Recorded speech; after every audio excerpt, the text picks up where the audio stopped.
Quels sont les avantages des services financiers officiels en comparaison à ceux des services financiers informels? Faites un résumé de la discussion du groupe. Assurez-vous de mentionner les éléments suivants.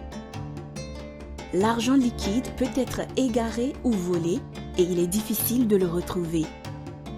Les banques ont une assurance qui leur permet de récupérer de l'argent perdu ou volé. Les institutions financières ont plus d'argent à prêter. Lorsque votre argent est gardé en banque, vous êtes moins tenté de le dépenser. Les institutions financières sont sûres et dignes de confiance.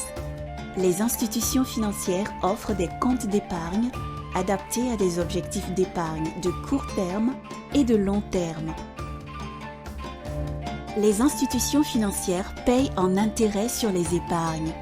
Les institutions financières offrent plusieurs services appropriés tels que le paiement de versements de salaires et de pensions, de transferts d'argent à des membres de famille, ainsi que des services bancaires à distance grâce à des distributeurs automatiques de billets DAB. Exercez-vous en répondant par vrai ou faux aux affirmations suivantes. 1. Vous payez vos dépenses journalières au moyen de revenus, grâce à votre propre affaire, au moyen de salaire ou de revenus gagnés grâce à un travail à la pièce. Vrai. Un revenu que vous gagnez de façon régulière est dans la plupart des cas utilisé pour payer des dépenses journalières. Si vous n'avez pas de revenus, vous devez alors utiliser votre épargne ou demander de l'aide à d'autres personnes. 2. Parce que vous ne savez pas quand vous aurez à faire face à des dépenses imprévues, vous ne pouvez pas vous y préparer. Faux.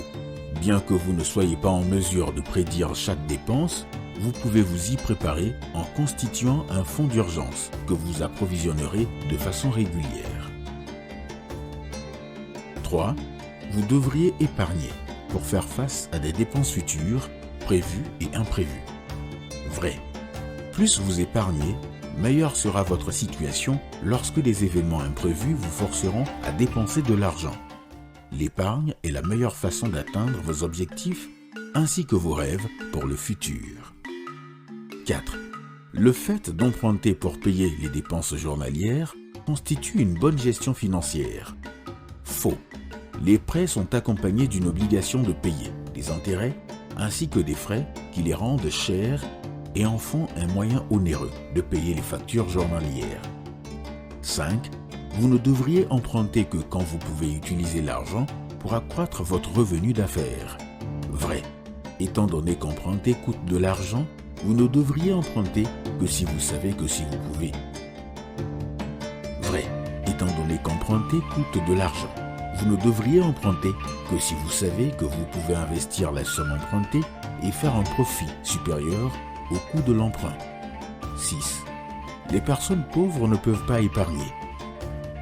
Faux. Tout le monde peut épargner, même si ce n'est qu'un petit montant.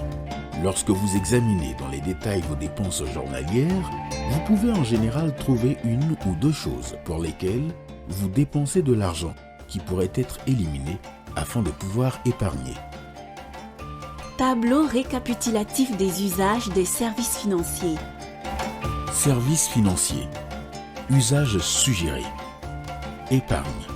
Mariage, festival, maladie, vieillesse, cérémonie, éducation des enfants.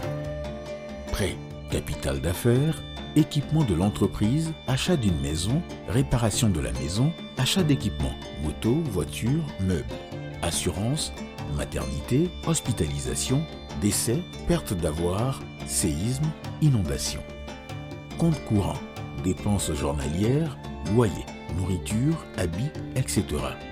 Versement direct du salaire ou de la pension. Service de paiement, envoi d'argent aux parents, envoi d'argent aux enfants, réception d'argent provenant des enfants ou d'autres membres de famille, paiement des factures d'eau et d'électricité.